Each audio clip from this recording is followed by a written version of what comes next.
আজকে এই স্মরণ সভায় উপস্থিত আছেন প্রধান সদস্য হিসাবে রাজনৈতিক এক শিষ্টাচার, যে শিষ্টাচার পটুয়াখালীর বর্তমান এই সুরক্ষা। আজকে এখানে যাদের নিয়ে আলোচনা আমার রাজনৈতিক জীবনে অনেককে আমি পাইনি। আমি বিশ্বদের ঘোষণা করাচ্ছি কিন্তু আরো বিশ্বদের নেতৃত্ব রয়েছে, তাদের তুলনায় এখানে আপনারা উপস্থিত আছেন। তাদেরকে বাংলাদেশ জাতীয়তাবাদী কৃষক দল পটুয়াখালী জেলা শাখা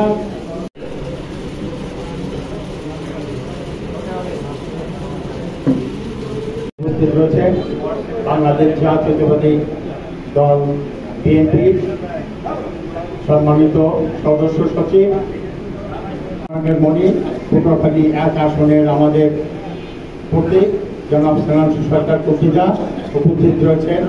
সাবেক সবাইকে জানাচ্ছি বাংলাদেশ জাতীয়তাবাদী ছাত্রদল পটুয়াখালী জেলা শাখার পক্ষ থেকে আজকের এই সভায়, আজকের এই আলোচনা সভায় উপস্থিত হওয়ার জন্য আমি তাদের কোলে পিঠে অনেকের মানুষ হয়েছি। সকলের সাথে আমার পারিবারিক বন্ধন ছিল, সকলের সাথে আমাদের একটি আয়োজন প্রয়াত নেতাদের স্মরণে, প্রয়াত নেতাদের সম্মানে, তাদের রুহুর মাগফিরাত কামনা করার জন্য আজকের আয়োজন। জেলা বিএনপি অবশ্যই আমাদের প্রত্যেক ধন্যবাদ পাবে, কৃতজ্ঞতা পাবে এই আয়োজনের জন্য। রাজনৈতিক ক্ষমতায় 3.5 বছর ছিলেন, পটুয়াখালী বিএনপি করতেন। এরকম স্টার বিএনপি লিডার কিন্তু অন্য কোন দলে নাই। আজকে তারা সরকারি দল করেন, তাদের কাছে এরকম স্টার বিএনপি লিডার কিন্তু নাই। কেরামত আলী সাহেব ক্যাবিনেট সচিব ছিলেন, তিনি বিএনপির মন্ত্রী। আলতাফ হোসেন চৌধুরী উনি এয়ার চিফ ছিলেন, উনি বিএনপির মন্ত্রী ছিলেন। এবং স্টার লোকগুলো বিএনপি করছে, অন্য দলে এরকম স্টার পাওয়া যায়। অত্যন্ত দুঃখের বিষয়, তাদের মতো লোক নেতৃত্বের কাছ থেকে আমরা এখন অনেক কিছু জানি না, তাদের সম্বন্ধে আমরা কোনো জানি।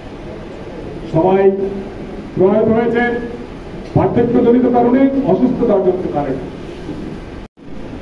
এই দলটা যখন প্রতিষ্ঠিত হয় পটুয়াখালী, সেখানে বিনোদের একটা ওর আব্বার বৈঠক করা ছিল, সেই বৈঠকগুলো সেখান থেকে আমাদের যাত্রা শুরু।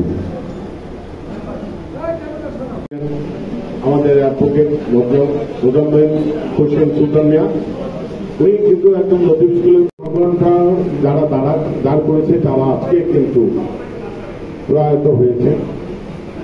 তারা আজকে না ফেরার দেশে। আমরা তাদের জন্য, তার রুহুর মাত্রা, তার পরিবারের জন্য দোয়া করতে পারি।